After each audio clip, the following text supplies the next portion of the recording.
now that we have you pre-approved, we need documentation, okay? Remember I told you that most of the information that we're gonna get it from you, but then we're gonna go to third-party sources to verify those documents. So these are the documents that we will need, okay? We start out with your income. So if you receive a W-2 for income, meaning that your employer takes out your taxes for you on your behalf and pays you a W-2, then you will need at least the last 30 days of your pay stubs, and you'll need at least 2 months of your bank statements, your asset statements, that the money will come from for your earnest money deposit and your down payment and closing costs. So whatever checking account or money market that you're getting the money from to put the house under contract, you'll have earnest money, which is normally 1% or so of the purchase price.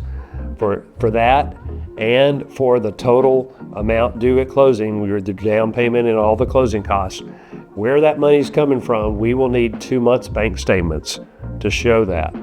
Now, if there are any large deposits on those bank statements that are not from payroll, right, then we will need to source where those deposits came from, okay?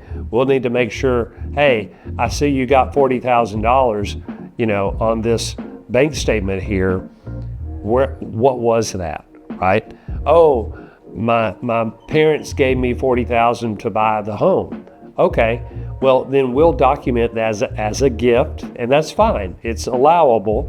We just have to document that it's a gift, and we'll have your parents sign a gift letter saying that they don't expect repayment, and we have a form that we'll have sent out. But if it was $40,000 that you took a loan out to get the $40,000 to be able to use for your down payment, then that's another question. We need to know, hey, that loan payment, how much is that? Because that may throw you off on qualifying because you have a new loan payment to pay back that $40,000. That's why we need to know about any unusually large deposits that may show up in that 60 days of bank statements that we need. So pay stubs, bank statements. The next thing we may need are your other asset statements. So let's say that you have a retirement account, a 401k, or something like that. Sometimes those only come out quarterly, so just your quarterly statement or monthly statement, 2 months of monthly statements on that. That way we can show reserve money, that you've got money left over for reserves. The next thing we would need possibly is tax returns. Typically, it's 2 years tax returns. Sometimes we'll run the loan through an automated underwriting system, and it may only ask for 1 year tax returns. It may not even ask for tax returns at all. But I'm just giving you a comprehensive list, so you'll be prepared and you'll have it set aside, or you maybe put it electronically in a folder saying for home purchase or something like that. But it would be 2 years of tax returns, and the 2 years tax returns, all pages.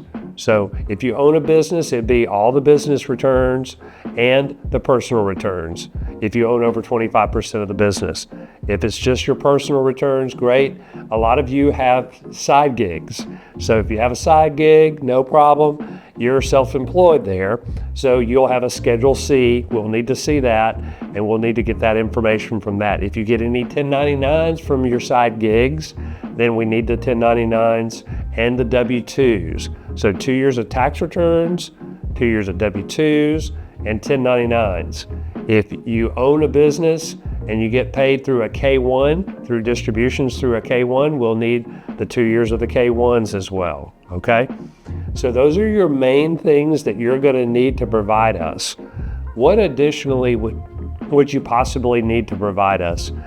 If you are changing jobs and you have a job offer, and we're gonna use that income for the job offer to get you qualified, we'll need the job offer letter, okay?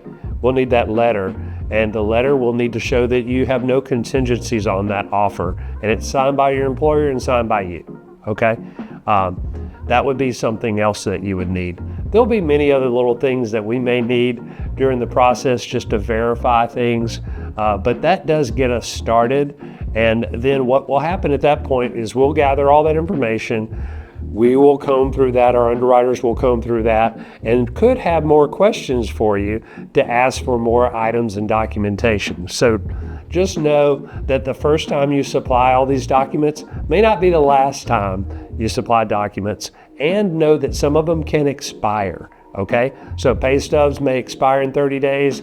We may need new updated pay stubs. We may need an updated bank statement. So just know that some of those things could expire and we need updated things from you. But this will give you a very good idea of what you need to get for us up front. Thanks.